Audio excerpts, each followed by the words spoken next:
গাল দেওয়া হুজুর আছে না নেই? এবং গাল ভিডিও ভাইরাল হচ্ছে, লোকে শুনছে, তারপরেও তাকে দাওয়াত করে স্টেজে তুলছে কয়েক হাজার টাকা দিয়ে। কি করতে এসে মিথ্যা কথা বলুক, রাজনীতি করতে এসে সে মিথ্যা প্রতিশ্রুতি দিক, রাজনীতি করতে এসে গাল ফজিয়ত করুক, কেউ পুজোর ফিতে কাটুক, সব অকপটে হজম হচ্ছে। পীর এবং পীরজাদিয়া নামীয় কিছু ব্যক্তিও আছে যাদের মিথ্যা বলতে ভয় লাগে না। কেউ 20 বার নবী দেখছে, আর কেউ বলছে যে যুবকগুলো আমার হাতে হাত দিচ্ছে, তার কাছে সব নবীর দিদার হয়ে গেছে। যুবতীও বাস, তাতেই আমরা আনন্দে আপ্লুত। কেউ বলছে জি, যদি যদি পীরের ঘরের কেউ যদি রাজনীতি করে, ওরে যদি সমর্থন করা যায়, দুনিয়াও পাওয়া যাবে, জান্নাতেও যাওয়া যাবে। সব রকম চলছে। মহান আল্লাহ কোরআন পাকে বলেন,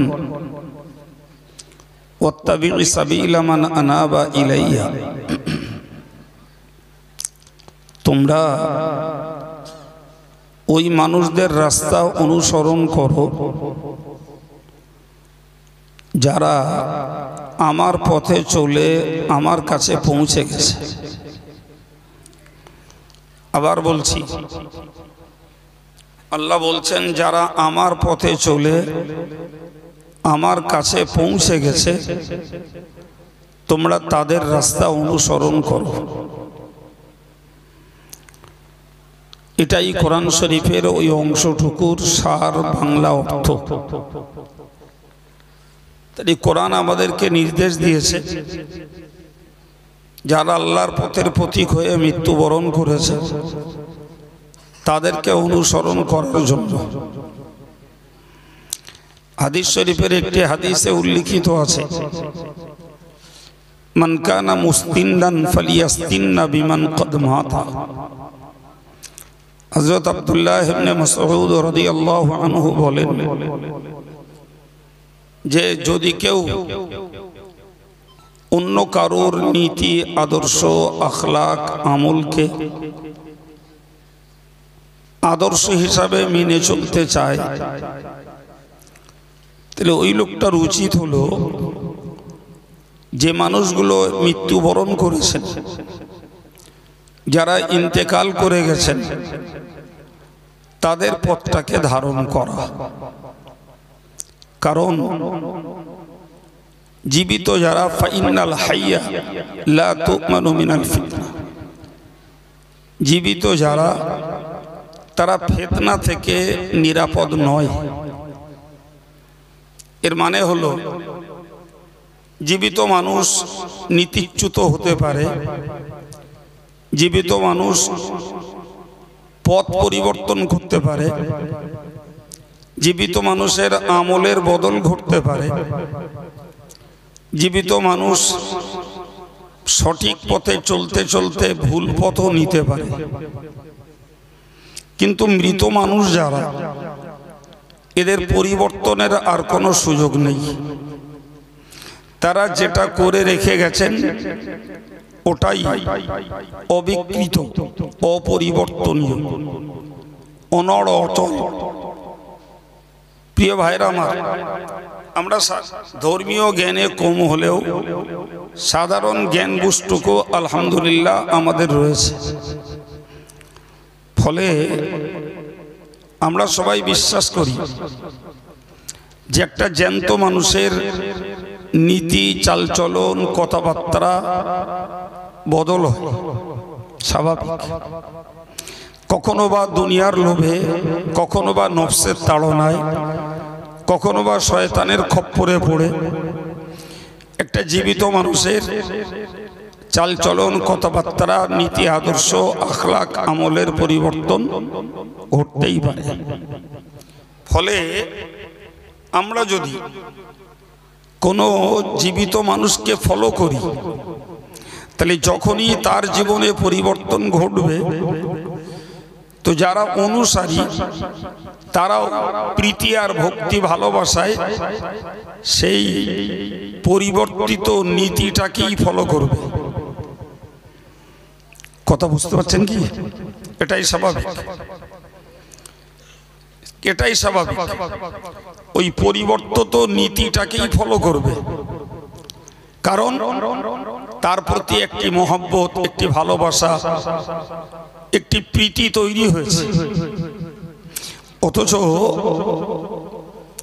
রাসূলুল্লাহ হাদিস শরীফের একটি হাদিসে বলেছেন, হুব্বুকা শাই ইউমি ওয়া ইউসিম্মু।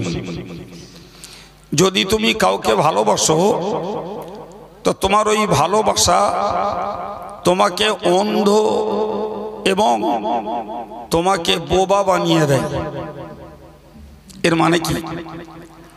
এর মানে হলো আমরা যাকে ভালোবাসি তার দোষটাকে আমরা আর বলতে চাই না, আমি বোবা। সে যদি একটা অন্যায় কাজ করে সেটি আমার দৃষ্টিতে অন্যায় বলে মনে হয় না। কথাগুলো যুক্তি আছে না নাই? অর্থাৎ তার অশ্লীল অশালীন কাজ কথাটাও এক শ্রেণীর মানুষের কাছে বা তার ভক্তদের কাছে সেটাই গ্রহণযোগ্য হয়ে দাঁড়ায়।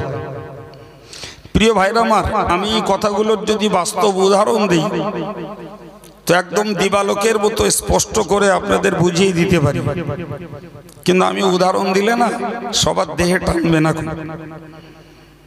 সবার দেহে টানবে না। আপনি বলুন, একজন হুজুর সাহেব গাল দিচ্ছে আর ভক্তটা নীরবে তার গালটাকে সহ্য করে ভাবছে ওটা গাল না, ওটা ফয়েজ। কথা বলে গাল দেওয়া হুজুর আছে না নেই? এবং গাল ভিডিও ভাইরাল হচ্ছে, লোকে শুনছে, তারপরেও তাকে দাওয়াত করে স্টেজে তুলছে কয়েক হাজার টাকা দিয়ে।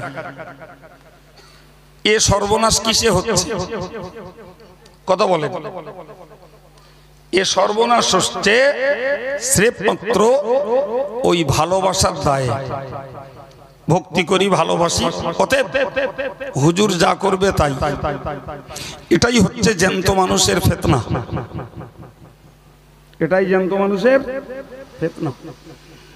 প্রিয় ভাইরা আমার, তো আমি বেশি কথা উদাহরণ দেব না, বললাম বেশি উদাহরণ দিলে আপনাদের দেহে টানবে না।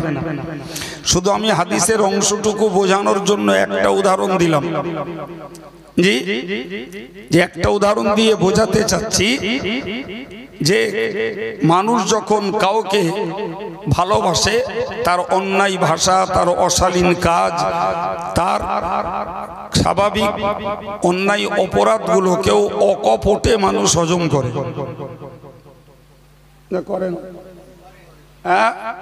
করছে। তাই সে রাজনীতি করতে এসে মিথ্যা কথা বলুক, রাজনীতি করতে এসে সে মিথ্যা প্রতিশ্রুতি দিক, রাজনীতি করতে এসে গাল ফজিয়ত করুক, কেউ পুজোর ফিতে কাটুক, সব অকপটে হজম হচ্ছে না, হয় না? কথা বলছেন না কেন? এই সর্বনাশ হচ্ছে একটি কারণে, মানুষের নফস জিন্দা, শয়তানও উৎপেতে বসে আছে মানুষকে বিভ্রান্ত করার জন্য। আর এই বিভ্রান্তিটার কবলে পড়ে জীবন্ত মানুষরা। এই জন্য হাদিস শরীফ এসছে যে জীবন্ত ব্যক্তি ফিতনা মুক্ত নয়। অতএব তোমরা যদি কারোর নীতি, কারোর আদর্শ মান্য করতে চাও তাহলে মৃত মানুষদের আদর্শ অনুকরণ করো। সুবহানাল্লাহ বলেন। তাদের আদর্শ, জোরে বলেন কাদের? এখন আপনি বলবেন হুজুর আপনি তো জ্যান্ত লোক, তো আপনাকে যদি আমরা মানি তাতে দোষ কি? কিংবা অল ইন্ডিয়া সুন্নাতুল জামাত লোকেরা আপনাকে মানে, এরাও কি ভুল করছে? একটা স্বাভাবিক প্রশ্ন মনে জাগতেই পারে। এর একটা সুন্দর উত্তর নেন, সেটি হলো এটাই যে কোরআন এবং হাদিস মৃত মানুষদেরকে অনুসরণ করতে আদেশ করেছে। এখন ওই জীবন্তদেরকে আমরা মানতে পারবো যে জীবন্তরা ওই মৃতদেরকে মান্য করে। সুবহানাল্লাহ বল। এই কথা বোঝাতে পেরেছি?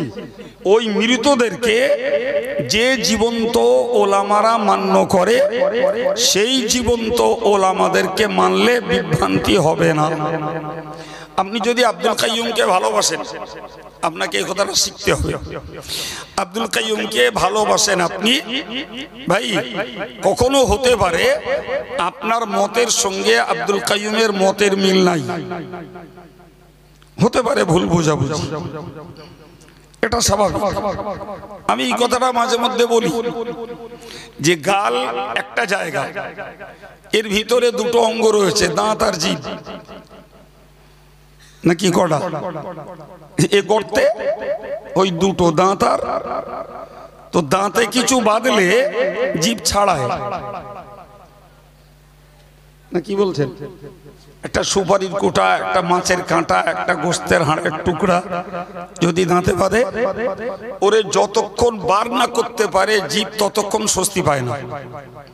এই কথা বলছেন না কেন? সত্যি না মিথ্যা? সত্যি। কিন্তু সেই দাঁত এত বিশ্বাসঘাতক, সুযোগ পেলেই জিবির কামড়া, না কি বলছেন? আর এমন কামড়ে দেয়, আপনি জানেন প্রচুর লোক এর বিনিময়ে ক্যান্সার পর্যন্ত ভোগে এই দাঁতের কামড়ে। নিজের দাঁতের কামড়ে ক্যান্সার পর্যন্ত হয়, বিশ্বাস করেন? আমি এরম রোগী অনেক জানি। আমি শুধু নিয়ম বলছি না, রোগী জেনে বলছি। এবার একটু বুঝুন, তাহলে জিভ চাইছে দাঁতকে স্বস্তি দিতে, আর দাঁত সুযোগ খুঁজছে, সুযোগ পেলেই কি করবে? জিবির কামড়াবে। আর কামড়ানোটা লেটেস্ট মারণ ব্যাধি পর্যন্ত পৌঁছে যায়। জি প্রিয় ভাইরা আমার বক্তব্য আমি আপনাকে বোঝাতে চাইছি, এই যে দাঁত আর জিভ এক গর্তে, অথচ একজন আর একজনের উপকারের চেষ্টা করে, আর একজন ক্ষতি করার চেষ্টা করে। ফলে আমরা একই সিলসিলার মানুষ, একই সমাজে বাস করি, হয়তো একই শিক্ষিত মানুষ, তো দেখা যায় দাঁত জিভ এক গর্তে থেকে যদি দুটোর মিল না থাকে, তাহলে স্বাভাবিকভাবে আমাদের বাহ্যিক সামাজিক জীবনযাপনে গরমিল হতে পারে। সম্ভব না অসম্ভব? ভুল বোঝাবুঝি হতে পারে, অসম্ভব মোটেই নয়। কিন্তু মনে রাখা দরকার, রাসূল করিম সাল্লাল্লাহু আলাইহি ওয়াসাল্লাম একটি মূল্যবান হাদিস বলেছেন। হাদিসটিতে এসেছে যে রাসূল বলেছেন এই মুনাফিক লোকের চারটে লক্ষণ। কটা লক্ষণ? চারটি লক্ষণ। নাম্বার 1, কথায় কথায় মিথ্যা বলে। নাম্বার 2, ওয়াদা করলে বেমালুম ওয়াদা খেলাপ করে। নাম্বার 3, তার কাছে কোনো জিনিস গচ্ছিত রাখলে, আমানত রাখলে, সেই আমানতের মালটাকে আত্মসাৎ করে। কটা হলো? 3টি। তাহলে কথায় কথায় মিথ্যা বলে, ওয়াদা করলে খেলাপ করে, এবং গচ্ছিত মালকে আত্মসাৎ করে। প্রিয় ভাইরা আমার, আপনি এই তিনটেকে আগে বুঝে নেন।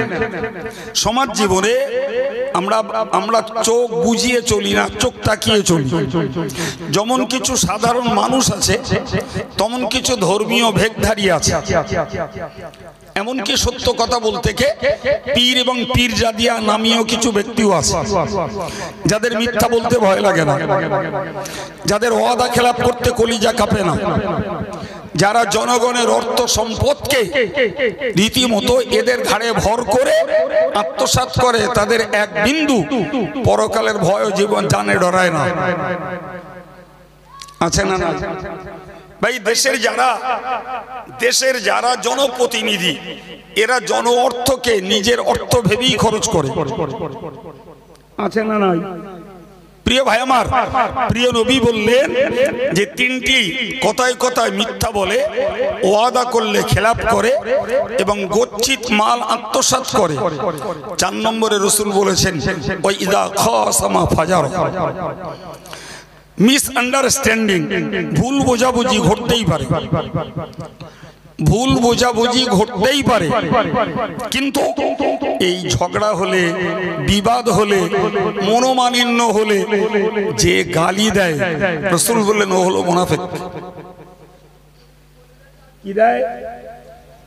আমি আর এই ঝগড়া বাজাচ্ছি, কোন একটা ভুল বোঝাবুঝি ঘটেছে, দুজন ঝগড়া বাঁধাচ্ছি, ভাই ঝগড়া বাঁধাতে বাঁধাতে আমি ওকে গাল দিলাম।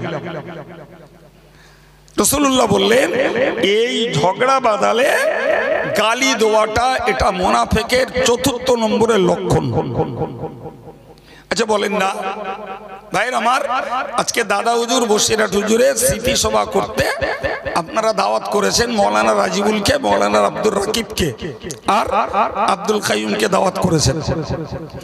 দাদা হুজুর কেবলা সিলসিলায় ফুরফুরা শরীফের প্রবর্তক, আর বসিরহাট হুজুর কেবলা তার হাতে গড়া ব্যারিস্টার। ঠিক না ভুল? জি প্রিয় ভাইরা আমার, তাদের ব্যাপারে কথা বলার জন্য আব্দুল কাইয়ুমকে এই কমিটি দাওয়াত করেছে। এখন আপনি বলুন যদি আজকে XYZ কেউ যদি বলে কাইয়ুম সাহেব কাফের, ওর ভাই মাতিন কাফের, ওর বাপ মরে গেছে তা কিসেও কাফের, এমন কাফের এদেরকে কবরে মাটি দেওয়া যাবে না। এদের যদি কেউ মাটি দেয়, এদের জানাজা পড়া যাবে না, কবরে দাফন করা যাবে না। যদি করে আর ওই কবরে যদি ঘাস হয়, ওই ঘাস যে গরুটি খাবে সে গরু দুধ খাওয়া হারাম। কিছু একটা বলবেন? আচ্ছা আপনার কি মনে হচ্ছে এটা কি কোনো ফতোয়া?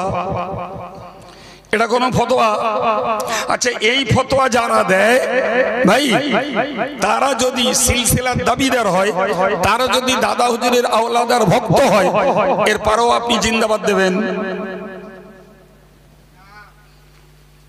ওরম আস্তে কথায় কাইয়ুম সাহেব বোঝে না ভাই, ওরম আস্তে কথা বুঝে বুঝে এই 34 বছর জাতি নিয়ে চলছি ভাই। এরপরেও মানুষ অন্ধের মতো জিন্দাবাদ দিচ্ছে, আর হাজার হাজার টাকা দিয়ে কিনছে। 20, 30, 40, 50 টাকা অনলাইনে জমা না করলে টাকা ঘোরে না। যে আমরা বিপিএল বক্তা, যত সস্তায় জাতির পাশে দাঁড়াই, জাতি তত আমাদেরকে মূল্যহীন ভাবে, আর যারা যত গলায় পা দেয় এ জাতি তাদের নিয়ে তত নাচে। কথা বলছেন না? মানে ব্যাপারটা হলো এই যে বিনাপনে বিয়ে করলি ধ্বজভঙ্গ খোঁজে, আর লাখখানিক টাকা ঘাড়ে চাপিয়ে দিলি তখন ভাবে ফিটেস্ট ক্যান্ডিডেট। এই তো জাতির ব্রেন, এই তো জাতির বাস্তবতা। তো আমি আপনাকে যে কথা বললাম যে রাসূল বলছে যে এই যখন একজন আরেকজনের সঙ্গে ঝগড়া করে, মনোমালিন্য হয়, দ্বন্দ্ব হয়, আর যে পক্ষ গালি দেয়, রাসূল বললেন ওইটা হলো মুনাফিক। কথা বোঝা যাচ্ছে কিছু? হ্যাঁ ভাই, আমি কোরআন হাদিসের দলিলের নিরিখে যুক্তির মানদণ্ডে আপনাকে কথা বলবো, আর যখনই দেখবেন আপনার এগনেস্টে চলে গেছে আপনি আমায় গালি দেবেন। তো মুনাফিক আমি আপনাকে বললাম না রাসূল বলেছেন, সেই কবলে আপনি পড়ে গেলেন? বলেন বলেন বলেন, মুনাফিক আমি বলেছি? চিল্লে বলে আমি বলেছি? বলেছেন কে? রাসূলুল্লাহ। আপনি সেই কবলে পড়ে গেছেন, মানে যতই আপনি দুধে ধোয়া সাধু হতে চান, রাসূল যে তকমা আপনার নামে লাগিয়ে দিয়েছে ওটা বলো বুঝবে না। আপনি গালি দেবেন তো মুনাফিক, আপনি গালি দেবেন তো মুনাফিক।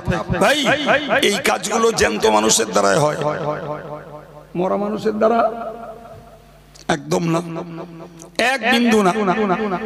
প্রিয় ভাইরা আমার, আজকের উপলব্ধি করা দরকার, খালি যারা দাদা হুজুরের সম্পর্কে আর বসিরহাট হুজুর সম্পর্কে বলার জন্য আব্দুল কাইয়ুমকে ডাক করেছে, যারা দাদা হুজুরের অরিজিনাল ভক্ত বলে দাবি করছে, জি তারা বলছে কাইয়ুম সাহেব দাদা হুজুরের দুশমন। বড় বড় ছেলেরা বোকা বলে তাই কাইয়ুম সাহেবের দাওয়াত করেছে, সেই দাদা হুজুরের পক্ষে কথা বলার জন্য। না কি বলছেন? কি এরা বোকা? এরা বোকা, এদের কান কালা, এদের মস্তিষ্ক বিকৃত, এদের চোখগুলো অন্ধ নাকি? নিশ্চয়ই নয়। এরা চোখে অন্ধ না, কানেও কালা না, এদের বিবেক সুপ্ত, এদের বিবেক জাগ্রত। জি, তারপরে এদের বিবেচনায় এসছে যে কেউ কাইম সাহেবের কাফের বলুক, কেউ কাইম সাহেবকে সিলসিলার দুশমন বলুক, কেউ দাদা হুজুরের দুশমন বলুক, জি, এই যারা যা বলছে মিথ্যাচার, অপপ্রচার এবং নিজেদের পেট পকেট বাঁচানোর ধান্দা এগুলো বলছে। অন্যথায় কাইম সাহেব দাদা হুজুর কেবলার নীতি আদর্শের অনুসারী একজন জ্যান্ত নগণ্য হলেও আলেম না, কি বলছেন? জি, আমি আপনাকে একটা উদাহরণ দিয়ে আপনি বুঝুন।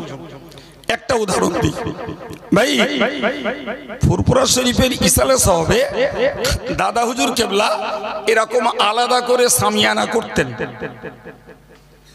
আর করে বলতেন যে এই জনসাধারণ ঢুকতে গেলে বলতেন, বাবা এটা আল্লাহর আলেমদের জন্য, এটা জনসাধারণের জন্য নয় বাবা। সুবহানাল্লাহ, বাড়িয়ে আর একটু মন খুলে। আচ্ছা, দাদা হুজুর কেবলা নিজে আলেম, তাতে কি বলা যায়? রতনে রতন চেনে। তিনি নিজে আলেম বলেই আলেমের মান মর্যাদা তিনি বুঝেছেন, যার জন্য আম জনতার সঙ্গে তাদের জায়গা না করে স্পেশাল তাদের জায়গা করলেন। বলেন বলেন, ঠিক না ভুল?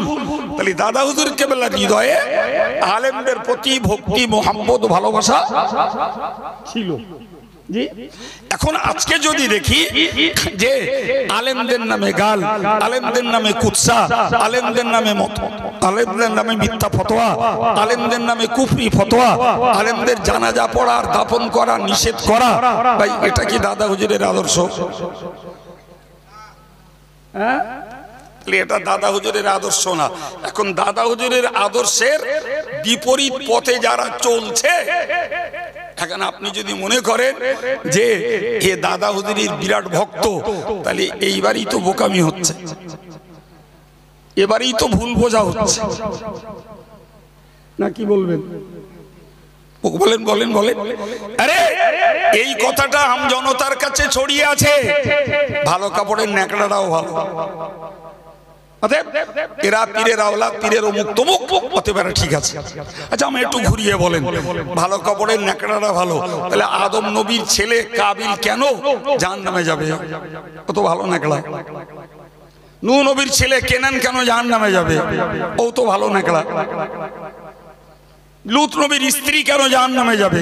সেও তো ভালো ন্যাকড়া। নবীর স্ত্রী, লূত নবীর স্ত্রী জাহান্নামে যাবে, ও তো ভালো ন্যাকড়া। কিছু বলেন, আমি অজ করতে পারি না, সবাই জানে। এরা কেন দাউদ করে তা আল্লাহ জানে। আর এই সেই বক বক করছি, এই ব্রেনগুলোর দাম আছে ভাই। এই কম্পিউটারের যুগে, স্যাটেলাইটের যুগে এত বোকার মতন চলা ঠিক না। একটু ব্রেনগুলো কালচার করার দরকার। আপনি এই যুক্তি বার করুন, যদি ভালো কাপড়ের ন্যাকড়া হলি ভালো হয়, তাহলে এই যে কজনের নাম বললাম এরা তো সব ভালোর সঙ্গে সম্পর্কিত এবং ভালো রক্তের, তারপরেও তাদের ঠিকানা জাহান্নাম কেন? তাহলে এ থেকে বুঝতে পারা যায় ভালো কাপড়ের ন্যাকড়াও কখনো মগ্ন হয় না, কি বলছেন? জি, ভালো কাপড়ের ন্যাকড়াও কখনো মগ্ন হয়। ভাই, কথার পৃষ্ঠে কথা বলতে যে বলতে হয়, মহান আল্লাহ কোরআনে বলেছেন, কোরআনে বলেছেন ইউখরিজুল হাইয়া মিনাল মাইয়িত ওয়া মুখরিজুল মাইয়িত মিনাল হাই। আল্লাহ বলেছেন যে আল্লাহ পাকের অসাধারণ কুদরত হলো তিনি মৃত থেকে জীবন্ত বার করেন। আর একটু মন খুলে বলেন, ডিম মরা তার থেকে জ্যান্ত বাচ্চা বার হয়। আবার বললেন অমুখরিজুল মাইয়াত মিনাল হাই, জি, কখনো জ্যান্ত থেকে মরা বার করেন। হাঁস আর মুরগিগুলো জ্যান্ত, ডিম পাড়ে মরা না, কি বলছেন? মানুষের বীর্য মৃত, এ থেকেই তৈরি হয়েছে আমাদের মতন এই মানুষগুলো, অথচ এর মূল উপাদানে ছিল বীর্য। সেগুলো কি আরে সেটা একটা তরল জিনিস, ওর তো নিজস্ব জীবন নেই। তার থেকে তো এই সুন্দর সুঠাম কর্মঠ দুরন্ত ছুটন্ত মানুষগুলোকে আল্লাহ বানিয়েছে। নাকি মাথায় ঢুকছে কিছু? বীর্য কি জানতো না মরা? এই রে এখনো ঘোর কাটিনি তো। হ্যাঁ আচ্ছা, ও অনেক দূরে যাক গেদা জি, ও ভেতরের জিনিস খুঁজে না। ভাই বলেন দিন, পানি জানতো না মরা? হ্যাঁ ঝেঁকে বলেন একটু, ঝেঁকে না বললি বুঝতে পারতেছি গোল কাটতেছ না। পানি মরা। বিজ্ঞানীদের বইতে লেখা আছে পানির অপর নাম জীবন। ওদের যদিও পানি লিখিনি, ওরা লিখেছে জল, জলের অপর নাম জীবন। ভাই ও কথার মানে আলাদা। একটা তৃষ্ণার্ত ব্যক্তি, জ্যৈষ্ঠের ঝাঁঝা রৌদ্রে বুক ফাটা তৃষ্ণা, ওকে এক গ্লাস ঠান্ডা পানি দেন, ও খেয়ে যেন তাজা জীবনটা ফিরে পায়। ঠিক না বল বাবু? এই জন্য বিজ্ঞানীরা বলে জলের অপর নাম জীবন। কিন্তু এটা জলের নিজস্ব জীবন না বা, ওর দৌড়তে আর একজনের জীবন বাঁচে, সুস্থ হয়, স্বস্তি পায়, আরাম পায়, শান্তি পায়। এজন্য জলের অপর নামকে জোরে বলে জীবন বলা হয়। তার মানে এই নয় যে জলের বা আমাদের ব্যবহৃত ভাষা পানির নিজস্ব জীবন জোরে বলে নেই। বোঝাতে পেরেছি না পারিনি? এর যদি জীবন না থাকে তাহলে তাহলে পুরুষের আর মায়ের নারী জাতির এই বীর্যর জীবন আছে। তাহলে ওই মৃত জীবাণু থেকে আল্লাহ পাক এই জ্যান্ত জ্যান্ত সুন্দর সুঠাম মানুষগুলোকে তৈরি করে। মন খুলে বলে, আর একটু মহব্বত করে বলে, এই ক্ষমতা কার? জি, তাহলে জীবন্ত হাঁস আর মুরগির পেট থেকে মরা ডিম বার করে আল্লাহ, আবার মরা বীর্য থেকে জ্যান্ত মানুষ তৈরি করে আল্লাহ। জি, ওই মরা ডিম থেকে পিকপিকে বিচিত্র রঙের সুন্দর সুন্দর বাচ্চাগুলোকে তৈরি করে আল্লাহ। এই আয়াত পাকের তাফসীরে বলা আছে, মনে রেখে দিন, ভালো করে খেয়াল রাখুন। খোদ আয়াত পাকের তাফসীরে বলা আছে যে আল্লাহ এই আলেমের ঔরস থেকে জাহেল তৈরি করে। বুঝতে পারেননি? বাপ আলেম, ছেলে আবার বাপ জাহেল, ছেলে বড় আলেম। আছে না নাই? হ্যাঁ প্রিয় ভাইরা আমার, ভালো করে বুঝে রাখুন। অন্ধ স্বামী স্ত্রী, সন্তান চোখলা। আছে না নাই? বাপ মা চোখলা এবং বাক শক্তি আছে, চোখের শক্তি আছে, ছেলে হয়েছে অন্ধ আর বোবা। নাকি আমি গল্প বলছি? আছে না নাই? খেলাটা কার? কাফেরের রক্তে আল্লাহ তৈরি করে ইমানদার, আর ইমানদারের রক্তে তৈরি হয় কাফের। বিষয়টা কার? জি, খালি সাধারণ ঘরের ছেলে আলেম হতে পারে, পীর হতে পারে, সাধারণ ঘরের ছেলে বুজুর্গ হতে পারে, আবার আলেমের ঘরের পীরের ঘরের আল আওলাদেরা তারা বিভ্রান্ত হতে পারে, পথহারা হতে পারে, দিনের রাস্তা বিচ্যুত হতে পারে এবং পীর ওলিদের নীতি বিসর্জন দিয়ে নিজেদের স্বার্থের নীতিতে চলতে পারে। ব্রেনগুলো কালচার করুন। এগুলো শুধু নারকেল না, এর মধ্যে কিছু আছে, সেটা কাজে লাগাতে হবে। সম্মানিত ভাইরা আমার, আমি কি বোঝাচ্ছিলাম? আমি আপনাকে বোঝাচ্ছিলাম যে দাদা হুজুর বসে হুজুরের স্মৃতিচারণের জন্য সভা। জি, তো দাদা হুজুর বসিরহাট হুজুর তারা এখন ইন্তেকাল করে কবরে রয়েছেন। যদিও আমরা বিশ্বাস করি যে যারা আল্লাহর রাস্তায় চলে মৃত্যুবরণ করেছে ওই লোকগুলো মরে অমর। সুবহানাল্লাহ বলে। রাসূলুল্লাহ হায়াতুন নবী সাহাবীরা তারা কবরে জিন্দা, খাঁটি আল্লাহর ওলি যারা তারা কবরে জিন্দা, যোগ্য আলেম যারা আল্লাহ ভীরু আলেম তারা কবরে জিন্দা, শহীদ যারা তারা কবরে জিন্দা, যোগ্য হাফেজে কোরআন যারা তারাও কবরে জিন্দা। সুবহানাল্লাহ বলেন। তো এই মানুষগুলো এরা এরা এমন আল্লাহ প্রেমিক, এমন রসুল প্রেমিক, যারা আমাদের চোখের সামনে থেকে পর্দা নিয়ে কবরে গেছেন, কিন্তু আমাদের বিশ্বাস করা উচিত তারা কবরে যথারীতি জিন্দা রয়েছে। সুবহানাল্লাহ বলবেন না? শুধু জিন্দা নাই রে ভাই, ইমাম গাজ্জালি লিখেছেন এরা রুহানি হালাতে পৃথিবীতে বিচরণ করে। জি প্রিয় ভাই আমার, সুতরাং এই মানুষগুলো যে আমাদের কাছে অনুসরণীয়, অনুকরণীয়, এরা আমাদের কাছে প্রাতঃস্মরণীয় এবং এদের নীতি আদর্শ আমাদের জীবনের জন্য পথের আলো। সুবহানাল্লাহ বলেন। কথাগুলো বিশ্বাস থাকবে নাকি? কিন্তু মনে রাখবেন বাবু, মহব্বতের তাড়নায় ন্যায়কে অন্যায় বলা আর অন্যায়কে ন্যায় বলা এটি কখনো ইসলামের কাছে গ্রহণযোগ্য কোনোদিন না। আপনি আমাকে ভালোবাসেন বলেই ভাই আমি গালি দেবো সেটা মেনে নেবেন, আমি মিথ্যা ফতোয়া দেবো সেটা মেনে নেবেন, আমি দুনিয়াদার হব সেটাকেও অকপটে সমর্থন করবেন, আপনারও খবর খারাপ আছে। খবর খারাপ আছে জানেন তো, কোরআনে আল্লাহ বলেছেন ক্বালু রাব্বানা ইন্না আতা'না সাদাতানা ওয়া কুবারা'না ফাআদাল্লুনা আস-সাবিলা রাব্বানা আতিহিম দি'ফাইন মিনাল আযাব ওয়া লা'নহুম লা'নান কাবীরা। আল্লাহ বললেন কিয়ামতের দিনে এই আম জনতা যখন ধরা পড়বে, ধরা খেয়ে যাবে, কি নারী কি পুরুষ কি যুবক কি যুবতী ধরা খেয়ে যাবে।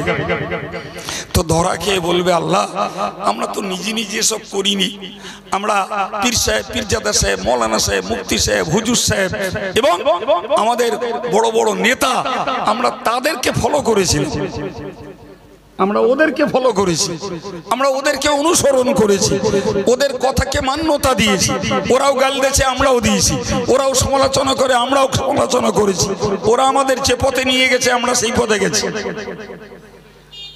আজকে যা বলছে তা জি যা বলছে, কেউ 20 বার নবী দেখছে আর কেউ বলছে যে যুবকগুলো আমার হাতে হাত দিচ্ছে তার কাছে সব নবী দিদার হয়ে গেছে, যুবতীও বাস তাতেই আমরা আনন্দে আপ্লুত। কেউ বলছে জি যদি যদি পীরের ঘরের কেউ যদি রাজনীতি করে ওরে ওরে যদি সমর্থন করা যায় দুনিয়াও পাওয়া যাবে, জান্নাতেও যাওয়া যাবে, সব রকম চলছে। আমি মানুষকে চোখ ফোটাতে গেলি সমালোচনা আর গাল, আর ফোন আছে সস্তা, দুম করে ফোন করে 2-4টে গাল দিয়ে দিলুম, বুঝতে পারছেন না কথা জি? কিন্তু বিচার করে বলুন তো জি কোরআন কি বলছে? এই কথাগুলো XYZ যারা বিশ্বাস করছে আর এটাকে যারা অকপটে মান্যতা দিচ্ছে, ভাই কিয়ামতের দিনে এই লোকগুলোই আল্লাহকে বলবে আল্লাহ আমরা তো এমনি এমনি করিনি, আমাদের যারা ঊর্ধ্বতন কর্তা, ঊর্ধ্বতন হুজুর সাহেব, মৌলানা সাহেব, পীর সাহেব, পীরজাদা সাহেব, সমাজের নেতা, তারা আমাদেরকে যে পথে চালিয়েছে আমরা তাদের অনুসরণ করেই চলেছি। এখন যদি মিসগাইড তারা করে থাকে, ভুল পথে যদি তারা আমাকে চালিয়ে থাকে, তাহলে আল্লাহ আপনার কাছে একটা দাবি, কি দাবি?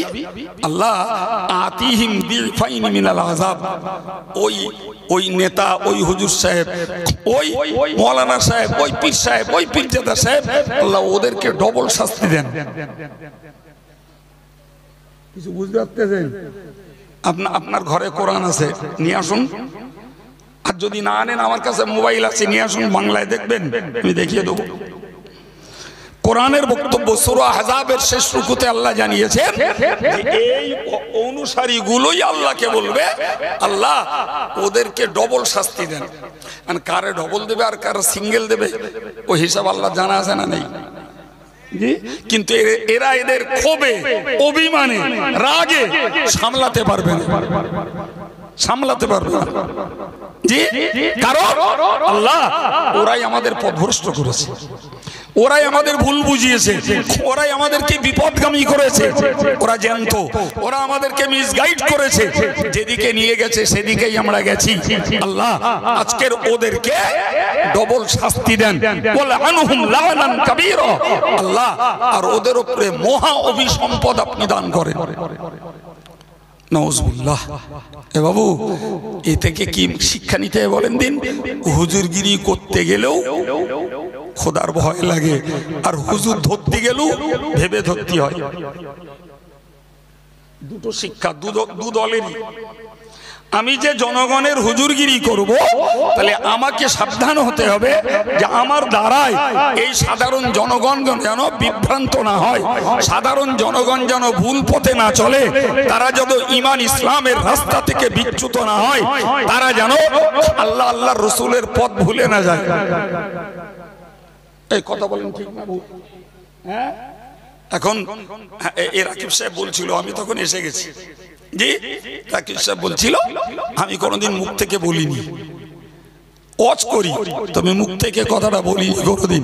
ভাই, আমাদের ভক্তি হলো স্লোগানে আর ব্যানারে। কথা বলবেন? আমি স্লোগান দিলাম আমার নেতা, তোমার নেতা, বিশ্ব নেতা মোস্তফা, আর ওই রকম গলায় আঙুল দিয়ে জিন্দাবাদ বলে দিল, আছে না নাই? এটা স্লোগান। জি, আর ব্যানারে দিলাম নবীর ভক্তি আর ভালোবাসার প্রকৃষ্ট প্রমাণ। কালকে আমি একটা জলসা করে আসছি, আর একটা জলসায় যাব। এখন যে রাস্তা দিয়ে আসছি সেই রাস্তায় এক হুজুরির সভা হচ্ছে। এখন হুজুরির বসে বসে ওয়াজ করে আর পোষায়নি, যা বুঝলুম আর কি, বসে বসে ওয়াজ করে পোষায়নি, লোকগুলো তুলেছে কে সালাম পড়বে, তাই সালাম পড়তে উঠে আবার ওয়াজ করা ধরেছে। এরকম কিছু হুজুর আছে না? বসে ওয়াজ করে পোষায়নি, কতক্ষণ দাঁড়িয়ে করছে আল্লাহ জানে, সব শ্রোতা দাঁড়ানো, হুজুরও দাঁড়ানো।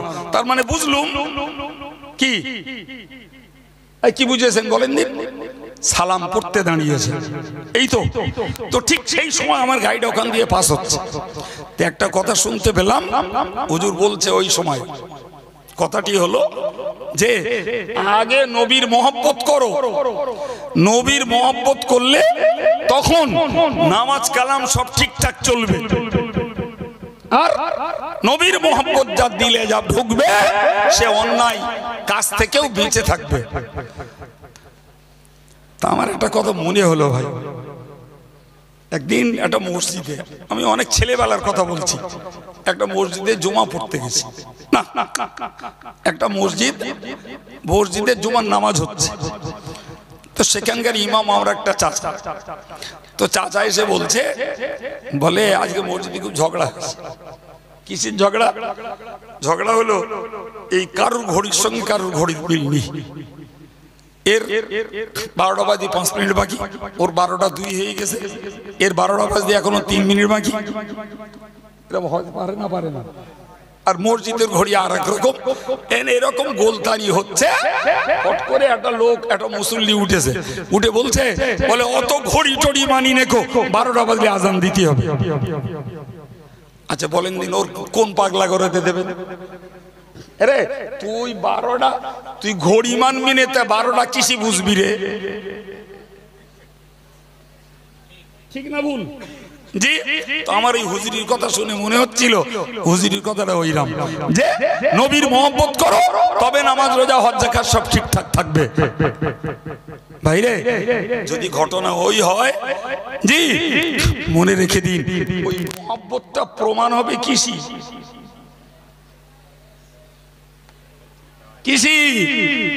আগে নামাজটা পড়ে আয় বাপ, আগে রোজাটা রাখ, আগে জিকিরটা কর, নবীর প্রতি দরুদটা পড় বাবা, নবীর সুন্নতটা মান। তো ওই কাজের ভিতর দিয়ে তো তোর নবীর মহব্বত প্রমাণ হবে। তুই যখন কাজগুলোই করলি রে, তার মানে এইবার প্রমাণ কিসি? ব্যানারে, এইবার প্রমাণ স্লোগানে। ভাইরে এখন যদি স্লোগানে আর ব্যানারে নবীর মহব্বত দেখানো হয় তো ইয়ং স্টার তো কাছা মেরে লেগে যাবে, কথা বলে। আর যদি বলা হয় যে এই কাজগুলো করে আয় বাবা তবে নবীর মহব্বত প্রমাণ হবে, তখন পিছনে লোক খুঁজে পাওয়া যায়। ঠিক না ভুল? জি। ফলে জি ওই ঘড়ি টড়ি মানিয়ে 12টা বাজলে আজান দিতে হবে, ওই যেরকম হচ্ছে। তুমি নামাজ না পড়ো রোজা না রাখো, জিকির না করো, তাসবিহ না পড়ো, তুমি যা ইচ্ছা তাই করো, শুধু বলো আমি নবীর ভালোবাসি। ওটা কি ভালোবাসা না চিটিংবাজি? ইস, এভাবেই সাধারণ জনগণকে বিভ্রান্ত করা হচ্ছে। জি, কোরআনের বক্তব্যটা আবার একবার মনে করুন। কিয়ামতের দিনে এই সাধারণ ভাইরা যখন আল্লাহর কাছে কাঠগড়ায় ধরা পড়বে, এরা তখন বলবে আল্লাহ আমরা তো নিজে করিনি, আমরা XYZ কোনো না কোনো ধর্মীয় বা সাধারণ নেতার ফলো করে এই কাজগুলো করেছি। কথা বলেন। জি, এটা সত্যি সাধারণ। আরে বাবা, আমি আব্দুল কাইয়ুম কথা বলছি, আমি যদি এদেরকে ভুল পথ দেখিয়ে দেই এরা তো বলবেই যে আল্লাহ আমরা এমনি করিনি, কাইয়ুম সাহেব যা বলেন তাই করি। তা কাইয়ুম সাহেবের তো তখন টান পড়বে যে তুই যে কথা বললি তোর দলিল কোথায়, তোর কোরআন কই, তোর হাদিস কোথায়, তোর কোরআনের প্রমাণ কই? বলবে না? এই জন্য হুজুরগিরি করতে গেলেও ভাবতে হবে যে আমার দ্বারাতে যেন এই লোকগুলো বিপদগামী না হয়। ভাবতে হবে না? জোরে বলেন। আর আমরা যারা হুজুর ধরবো আর হুজুর মানবো, আমাদেরকে ভাবতে হবে যে হুজুর মানছি সে হুজুর অর্থভোগী না সে হুজুর আল্লাহওয়ালা, সে হুজুরের পরকালের ভয় আছে না দুনিয়ার সম্মান কোড়াবার ধান্দায় আছে, সে হুজুর গাল দেয় না মানুষকে হেদায়েতের বাণী শোনায়, জি সে হুজুরের নিজের চালচলন কথাবার্তা ঠিক আছে নাকি হুজুর স্বেচ্ছাচারিতার সঙ্গে চলে, তারপরেও আমি তাকে মহব্বত করি, ভালো কাপড়ের ন্যাকড়া ভালো। কিয়ামতে হিসেব দিতে হবে না তো? কথা বলে। আল্লাহ তোমারও বিবেক দিয়েছে বাবা, তুমি তোমার বিবেকটাকে কাজে লাগাওনি কেন? তুমি 25 টাকা 30 টাকার 40 টাকার ভাঁড় কিনবে, ভাঁড়টা কেনানোর সময় টক টক করে মারতেছো, ঢপ ঢপ করছে না খন করছে? মাত্র 40 টাকার 50 টাকার একটা ভাঁড়। এই ছেলেরা কথা বল বাবা, ঠিক না ভুল? 50 টাকা খরচ করে ভাঁড় কিনতে গেলে বাজিয়ে দেখি ঢপ ঢপে আওয়াজ না খনখনে আওয়াজ? জি, যখন দেখলাম ঢপঢপে আওয়াজ তখন বললাম ফাটা আছে। জি, খুঁজে দেখতে পাচ্ছি না, তখন বলে ওর অন্তর ফাটা। এই ভাই বলেন সত্যি না মিথ্যে? জি, যখন খন করে তখন বোঝে এতে কোনো ফাটল নাই, একদম নিখুঁত।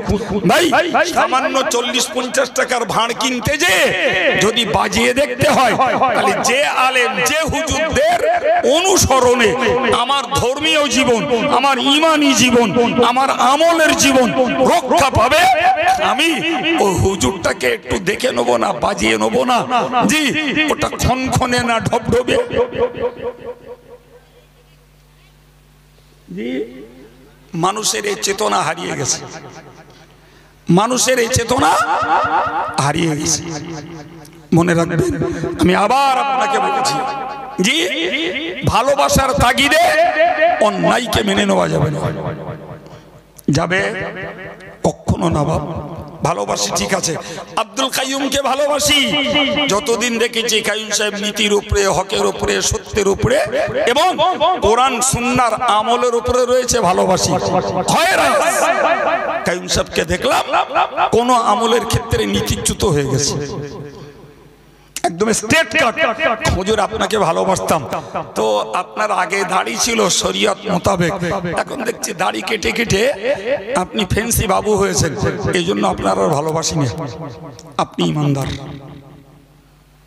আপনি ইমানদার, কিন্তু আমি দাড়ি কেটে ফেন্সি বাবু হলাম, তারপরেও আপনি আমার ভালোবাসছেন, মানে আপনার পা টলে গেছে, আপনার কদম ঠিক নেই। আল্লাহ পাকের নবী বলেছেন, মান আহাব্বা লিল্লাহি ওয়া আবগাদা লিল্লাহি ওয়া আ'তা লিল্লাহি ওয়া মানা লিল্লাহ ফাকাদ ইসতাকমালাল ঈমান। আল্লাহ পাকের নবী বলেছেন, মান আহাব্বা লিল্লাহি, যে লোকটা আল্লাহর সন্তুষ্টির জন্য কাউকে ভালোবাসে, ওয়া আবগাদা লিল্লাহি, এবং আল্লাহ পাকের সন্তুষ্টির জন্য কারোর সঙ্গে রাগ দ্বেষ করে, ওয়া আ'তা লিল্লাহি, আল্লাহর সন্তুষ্টির জন্য কাউকে কিছু দান, কোন উপাদান, কোন সহানুভূতি দেখায়, ওয়া মানা লিল্লাহ, আর আল্লাহর সন্তুষ্টির জন্য কাউকে কিছু দেওয়া থেকে বিরত হয়, ফাকাদ ইসতাকমালাল ঈমান, ওই লোকটাই তার ঈমানটাকে পূর্ণ করতে পেরেছে। তাহলে সব হতে হবে কার জন্য? জোরে বলে। সব হতে হবে কার জন্য? আল্লাহকে খুশি করার জন্য। কাকে? জনগণকে খুশি করার জন্য না। ইমাম গাজদালি, এই শেখ সাদি বলেছেন, যদি তোমার কথায় মূর্খ লোক সন্তুষ্ট হয়, কারা? তোমার কথায় যদি মূর্খরা খুশি হয়, তাহলে তুমি বোঝো তুমি মূর্খের মতো কথা বলেছো, তুমি মূর্খের মতো কথা বলেছো, যার জন্য মূর্খরা তোমার কথায় যদি জ্ঞানীরা বোঝে, আর মূর্খরা যদি তোমার গাল দেয় আর সমালোচনা করে, তবে বোঝো যে তুমি সত্য কিছু কাজ করছো, সত্য কিছু। জি ভাই, কথার পৃষ্ঠে মনে পড়ে, দরগাপুরি সাহেবের নামে চুরির কেস দিল লোকে, রেপ কেস দিল, বিজলি চুরির কেস, পুঁইশাক চুরির কেস। কার নামে? এই জোরে বলেন, কার নামে বলেছি? যে দরগাপুরি একজন জাঁতরেল আলেম এবং মুজাদ্দিদ জামান ফুরফুরা পীর সাহেব কিবলার খলিফা, তার নামে এই কেস। জি, তার দরগাপুরি সাহেব এই কথাগুলো খুব দুঃখের সঙ্গে, তৎকালীন পশ্চিমবঙ্গের প্রধানমন্ত্রী ছিলেন ডাক্তার বিধানচন্দ্র রায়। জি, উনি ডাক্তার বিধানচন্দ্র রায়কে বললেন, স্যার এই ব্যাপার, আমার নামে এইসব কেস হয়েছে, লোকে সব আমাকে এই জাতীয় দোষে দুষ্ট করছে। তো ডক্টর বিধানচন্দ্র রায় বললেন, দরগাপুরি তুমি একটা আলেম, তোমার জ্ঞান দেওয়া আমার দ্বারা সম্ভব না, তবে এই তোমার এই বিপদকালীন পরিস্থিতিতে তোমাকে সান্ত্বনা দিচ্ছি। শোনো দরগাপুরি, তোমার দ্বারায় জাতির সমাজের কিছু কাজ হচ্ছে, আর এটাই ওদের সহ্য হচ্ছে না, তাই তোমার নামে এই মিথ্যা বদনাম দিয়ে তোমার কাজের গতিকে স্তব্ধ করার চেষ্টা করছে, ও তুমি মাথায় রেখো না। ডাক্তার বিধানচন্দ্র রায় হতে পারে হিন্দু, কিন্তু লোকটা যেমন অভিজ্ঞ ডাক্তার তেমন উচ্চ শিক্ষিত, তার এই কথাটা জ্ঞানের না অজ্ঞানের। বসিরহাট কোর্টে কেস হলো, দরগাপুরি আসামি কাঠগড়ায় উঠলো, হাকিম বাদী পক্ষকে বলল, আপনাদের আসামিকে এই, তা বলছে হ্যাঁ। তো হাকিম দিব্যু রিলিজ লিখে দিল, একটা কথা জিজ্ঞাসাবাদ কিচ্ছু করলো না।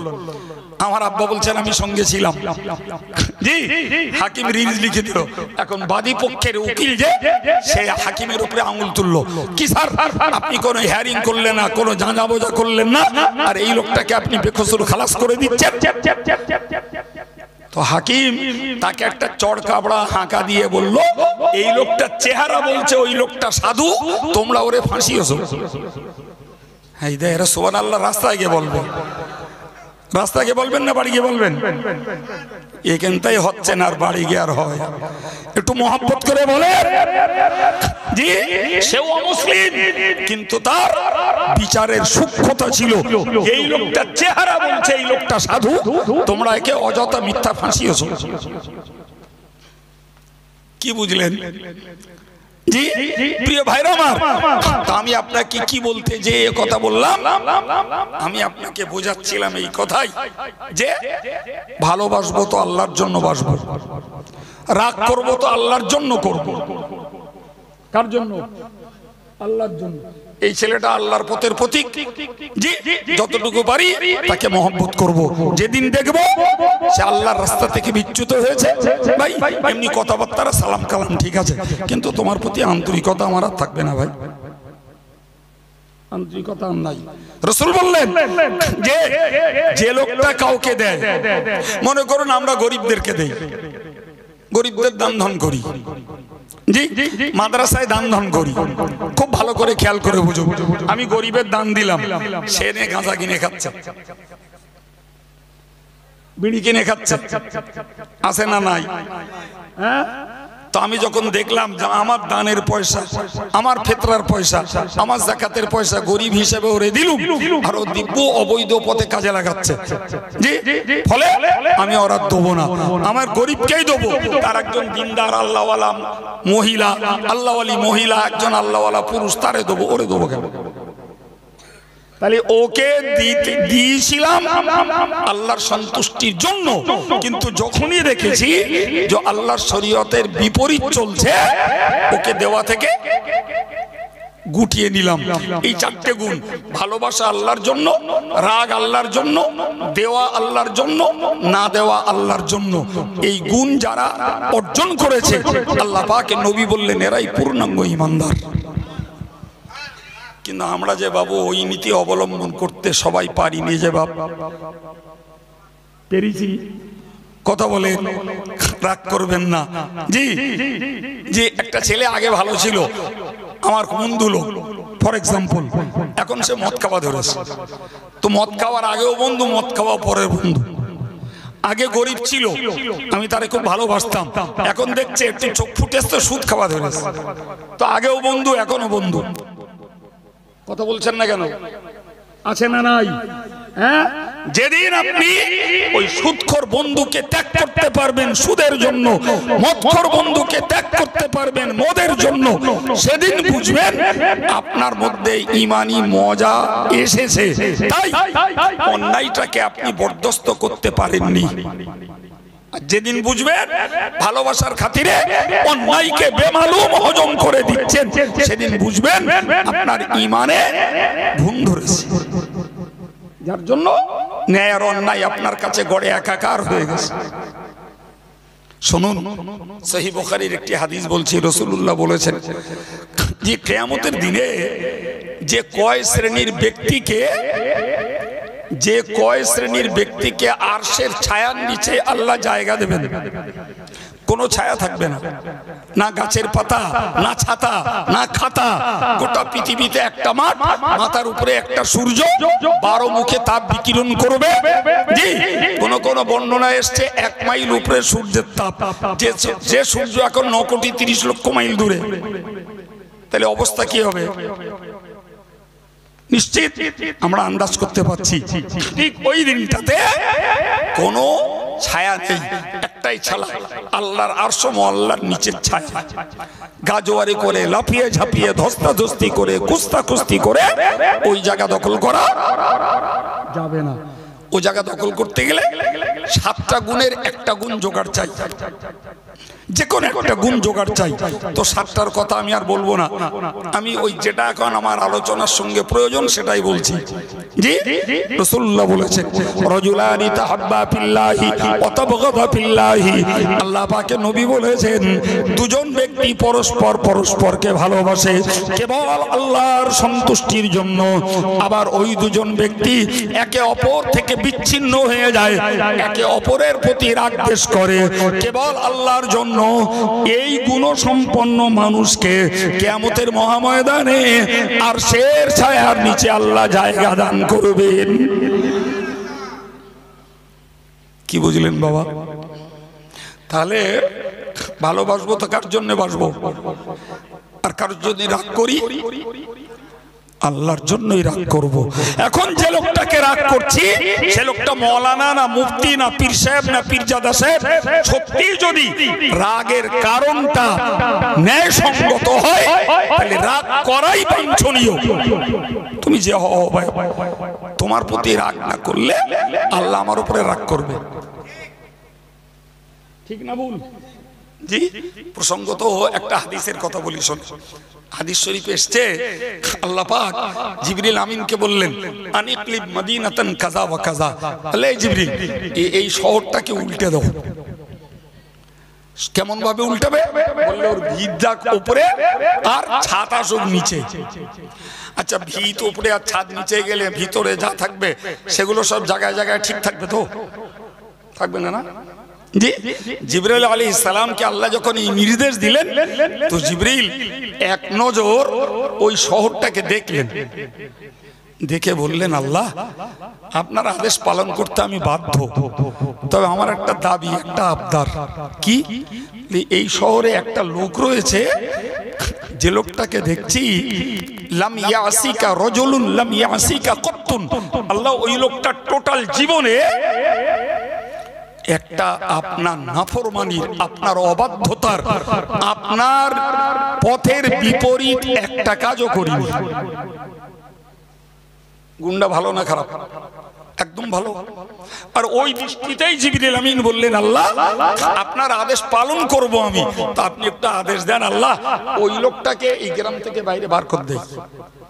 ওই লোকটা ভালো লোক, কোনো অন্যায় অনাচার অত্যাচার আপনার বিরোধী একটা কাজও করিনি, ফলে ওই লোকটাকে বাইরে বার করে দিয়ে তাই শহরটাকে উল্টে দেয়। হাদিস শরীফ এসছে আল্লাহ পাক বললেন আনিকলিবি আলাইহি ওয়া আলাইহিম, বলে এই জিবরিল না, শহরটা উল্টাও, ওই গোটা শহরবাসীর উপরে যেমন পড়বে এই শহরের অন্যান্য মানুষদের উপরে যেমন শহর উল্টবে ওই লোকটার ঘাড়েও যেন উল্টায়। আচ্ছা, জিবরাইলের আর কিছু করার আছে? আগেরটা আবদার ছিল, এবার বললি তো হবে বেয়াদবি, অবাধ্যতা, অতএব কিছু করার নেই, উনি শহরটাকে উল্টে দিলেন। জি, শহরটা উল্টে দিলে যা হওয়ার হলো, মানুষ পশু সব বিধ্বস্ত।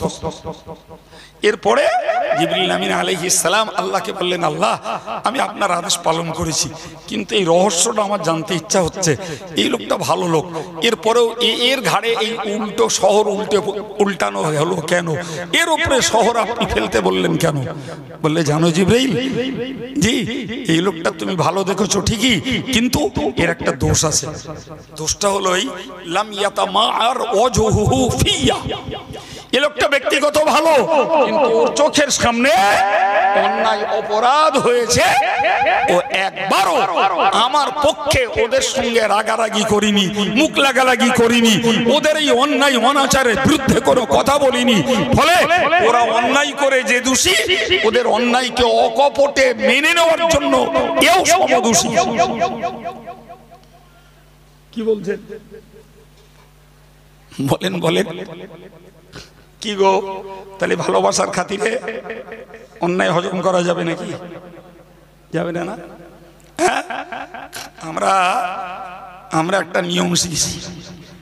জি জানেন তো, আমাদের এই একটা কবিতায় বলে বাবু যত বলে পারিষদ দলে বলে তার শতগুণ।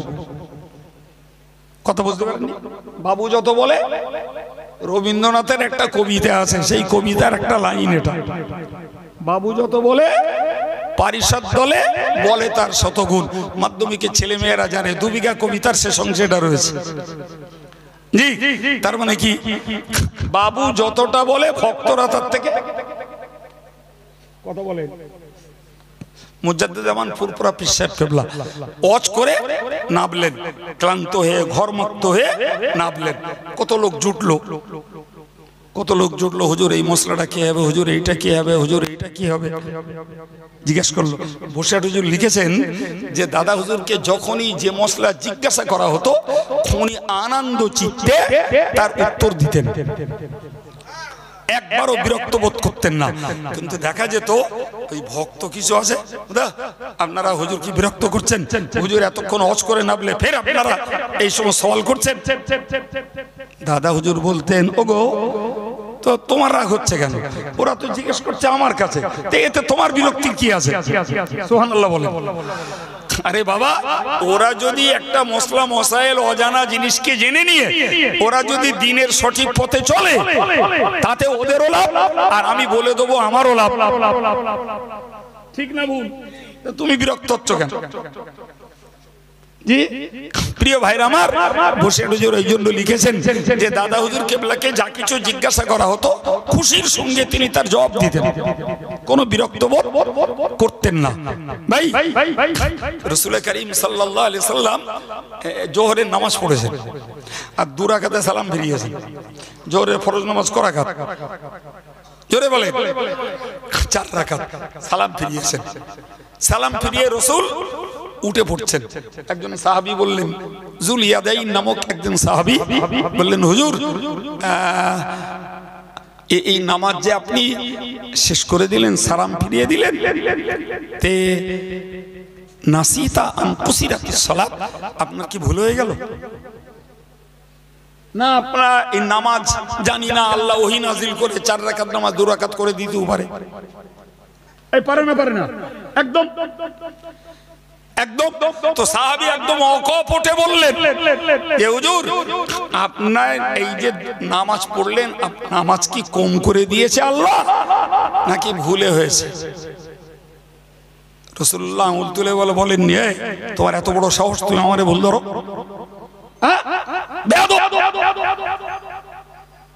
রাসূল বললেন, ওগো এই যুল ইয়াদাইন, অন্য সাহাবীদের জিজ্ঞেস করলেন যুল ইয়াদাইন যা বলছে ঠিক না ভুল?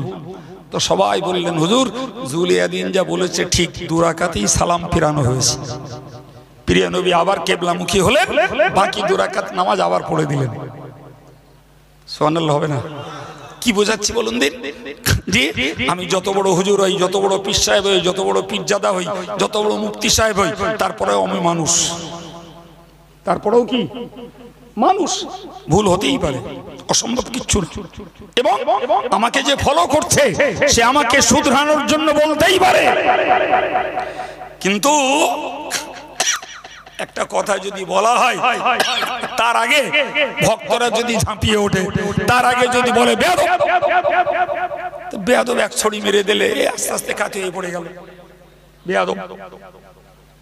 প্রিয় ভাইরা আমার, আমি আপনাকে বোঝাতে চেয়ে বললাম, মনে রাখা দরকার যে ইসলাম এত উদার প্রকৃতির ধর্ম যে শিক্ষক, ছাত্র, বাপ, বেটা, পীর, শাগরেদ এবং এই বড় আর ছোট যে শ্রেণীর হোক না কেন, সবারই স্বাধীনতা রয়েছে জানার, বোঝার, জিজ্ঞাসা করার।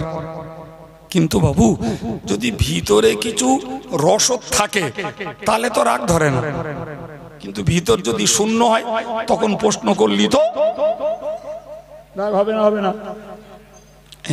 এ রোগের তো ওষুধ নি বাপ, ওষুধ আছে? এ রোগের ওষুধ আছে রে বাবা? নাই রে বাপ।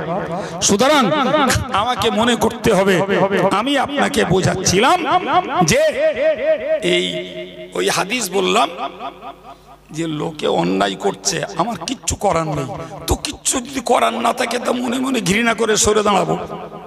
কিন্তু আমি ঘৃণাও করব না, প্রতিবাদও করব না, প্রতিরোধও করব না, তাবু তো ওই দলে মিশে গেল না। কি বলছেন? জি, আমি তো ওটাকে সমর্থন করলাম না। কি বলছেন? খুব সতর্ক হয়ে যান, সতর্ক হয়ে যান। যে সময়টা এমন, হুজুরগিরি করতে যাওয়াও বিপদ আর হুজুর ধরতে যাওয়াও।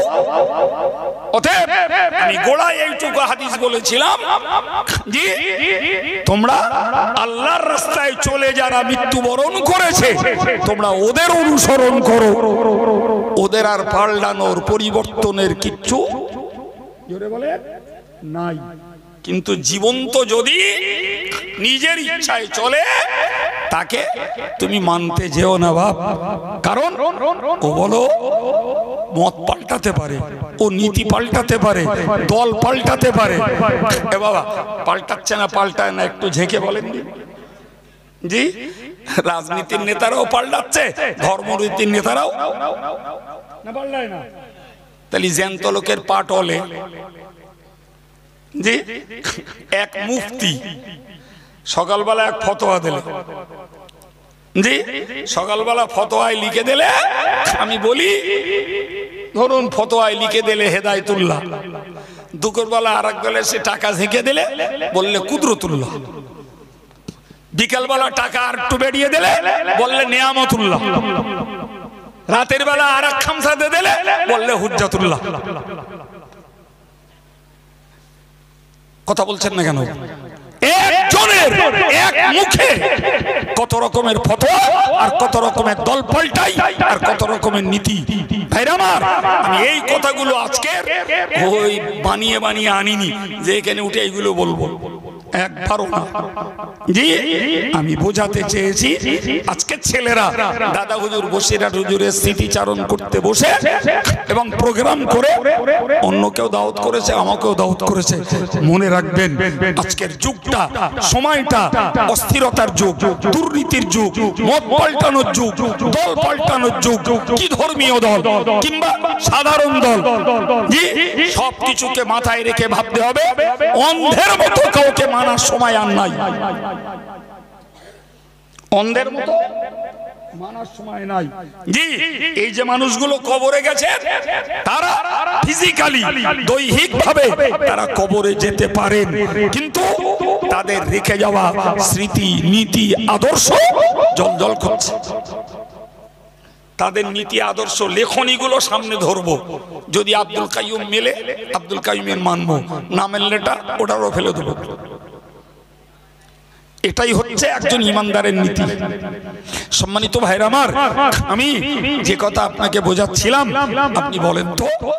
জি, বসিরহাট যখন ফুরফুরা শরীফে যেতেন আর দাদা হুজুর কেবলা দেখতে পেতেন, তো বসিরহাট হুজুরকে দেখে দাদা হুজুর দাঁড়িয়ে যেতেন। সুবহানাল্লাহ বলে। সাগরেদকে দেখে পীর দাঁড়াচ্ছে। কথা বোঝা গেল কি ভাই? আমরা আবু দাউদ শরীফের হাদিস একটা হাদিস খুঁজে পাই, আল্লাহু আকবার। হাদিসটাতে এসেছে জি রাসূল করিম সাল্লাল্লাহু আলাইহি ওয়াসাল্লাম যখন আম্মাজান ফাতেমার বাড়িতে যেতেন তো রাসূলকে দেখে ফাতেমা দাঁড়িয়ে যেতেন। সুবহানাল্লাহ বলেন। তো এখানে বাপ বেটির সম্পর্ক, তো বেটি বাপের জন্য দাঁড়াতেই পারে, কিন্তু যথারীতি আবু দাউদ শরীফের হাদিসে এর বিপরীতটাও এসেছে যে ফাতেমা যাচ্ছেন রাসূলের দরবারে, রাসূল ফাতেমাকে দেখে দাঁড়িয়ে গেলেন। আল্লাহু আকবার। এবং তিনি বলতেন ফাতেমা তো হিয়া বুদআতুম মিন্নি, আমি ফাতেমার জন্য দাঁড়াই, ফাতেমা অন্য কেউ নয়, ফাতেমা আমার দেহের গোশতের একটা টুকরা। এ থেকে বুঝতে পারা যায় যে ওস্তাদ ও শাগরেদের জন্য দাঁড়াতে, বাপ যদি বেটির জন্য দাঁড়াতে পারে, হাদিস তাই প্রমাণ করছে, তাহলে আমরা সাধারণ বাপ ছেলে মেয়েদের জন্য দাঁড়াতে বলেন পারি। জি প্রিয় ভাইরা আমার, আমি আপনাকে কি বোঝাচ্ছিলাম যে দাদা হুজুর বসিরহাট হুজুরকে দেখে দাঁড়াতেন, জি দাঁড়াতেন। তো বসিরহাট হুজুর তাড়াতাড়ি করে যে হুজুরকে সালাম করে কদমবুসি করে কিংবা সম্বোধন করে বলতেন, হুজুর আপনি আমার দিকে দাঁড়ান, আমার বড় লজ্জা করে,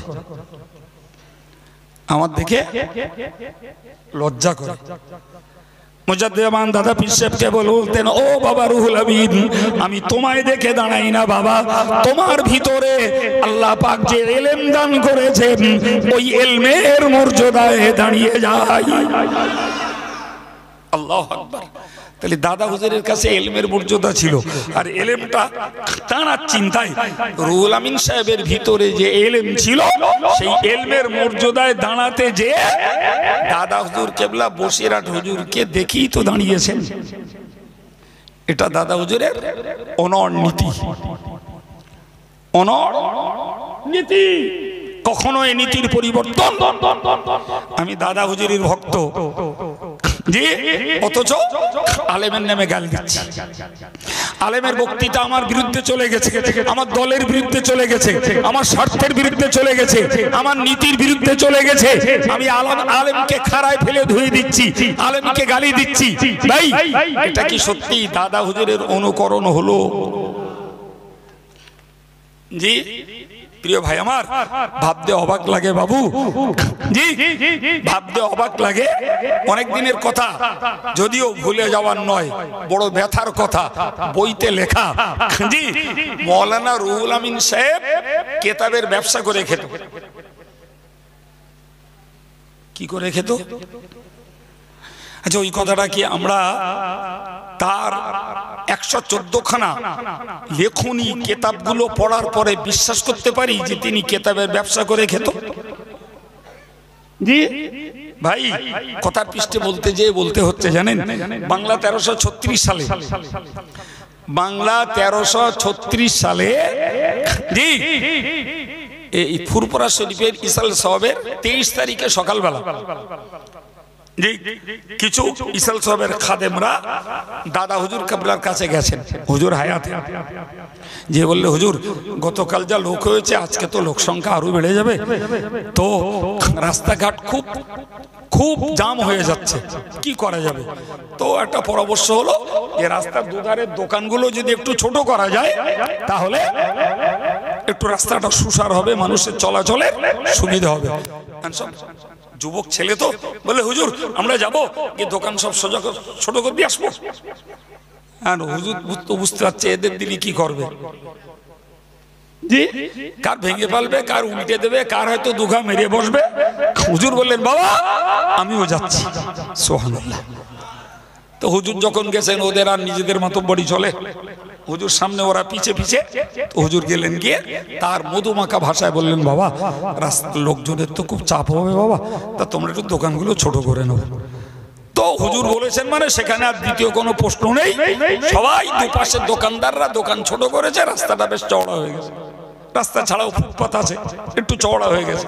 যেতে যেতে একটা যুবক ছেলের একটা দোকান, তার এই যে ছোট করতে বলেছে, তার বোধহয় রাত্রি ঘুম ভালো হয়নি কি বেচাকেনা ভালো হয়নি, মেজাজ ঠিক ছিল না, বলছে হুজুর এই সবার দোকান ছোট করবেন তো? তো হুজুর বলে হ্যাঁ বাবা সবার দোকান ছোট করা হবে।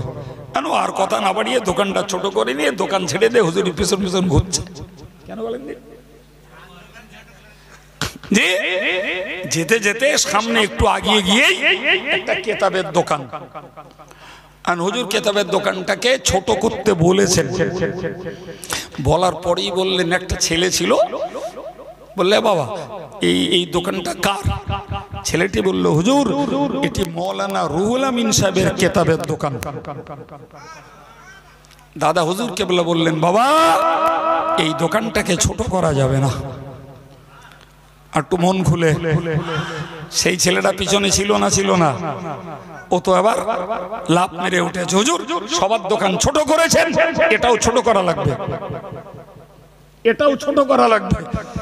মুজাদ্দিদ জামান বলেছিলেন ও বাবা বাচ্চা ছেলে, ও যুবক তুমি জানো না বাবা খাই মৌলানা রুহুল আমিন সাহেবের এই কিতাবগুলোকে আল্লাহর ফেরেশতারা মর্যাদা দেয়। আমি আবু বকর ওই কিতাবের দোকান ছোট করে আমি আল্লাহর কাছে কৈফিয়ত দিতে পারবো না। এখন বাবু সেই লোকটাকে যদি আর তার লেখনী কেতাবগুলোকে যদি ব্যবসা করে খায় বলা হয়, জি তো সত্যকারের ভক্তের মনে একটু লাগবে না? লাগবে না? জি গোটা বাংলা জুড়ে একথার প্রতিবাদ করলাম, সর্বপ্রথম আমি অধম প্রতিবাদ করলাম, ওর বিরুদ্ধে আলাদা করে বই লেখালাম, আমি হয়ে গেলাম কাফের, সিলসিলার দুশমন। আর সেই বই আজও বিদ্যমান, অথচ তারা হয়ে গেল সিলসিলার বন্ধু। আপনি বলেন এই কথাটা মেনে নেবেন? এটা মেনে নেওয়া যায়? প্রিয় ভাইরা আমার, দাদা হুজুরের সঙ্গে বসিরহাট হুজুরের সম্পর্ক কত আত্মিক, কত অন্তরের, কত প্রিয়তার, কত মহব্বতের, কত ভালোবাসার। জি আজকের যুগে হাক্কানি আলেমরাই হয়েছে তথাকথিত একদল মানুষের কাছে শত্রু। জি প্রিয় ভাইরা আমার, সুতরাং আমি বেশ কিছু হাদিসের টুকরা দিয়ে আপনাদেরকে কিছু নীতিমূলক কথা শোনানোর চেষ্টা করেছি। মূল লক্ষ্য আমার আজকের একটাই, সেটি হলো জীবন্ত মানুষকে মানলে ঠকবার ভয় আছে। চাই সে মৌলানা, মুফতি, পীর সাহেব, পীরজাদা সাহেব, ইমাম সাহেব, হাফেজ সাহেব, যেই পারে হোক, হ্যাঁ ওই জীবন্তটাকে মানব যে জীবন্তটার কাজ, কথা, আচার, ব্যবহার, পোশাক, পরিচ্ছদ ওই কবরের অমর মানুষগুলোর সঙ্গে মিলবে, তাদেরকে মানব। তাহলে আমরা সঠিক পথে দাঁড়াতে পারবো বাবা। জি, আর যদি ভালো কাপড়ের ন্যাকড়া ভালোই হবে, যদি এই বিশ্বাসে দাঁড়িয়ে থাকি, তাহলে কোন ক্ষেত্রে আমাদেরকে ঠকতে হতে পারে। পারে না ভাই আমার, আল্লাহ পাক আমাদেরকে বুঝ দেন। সবাই বলুন আমিন। আর একটু জোরে সোরে বলুন আল্লাহুম্মা আমিন। আসুন প্রিয়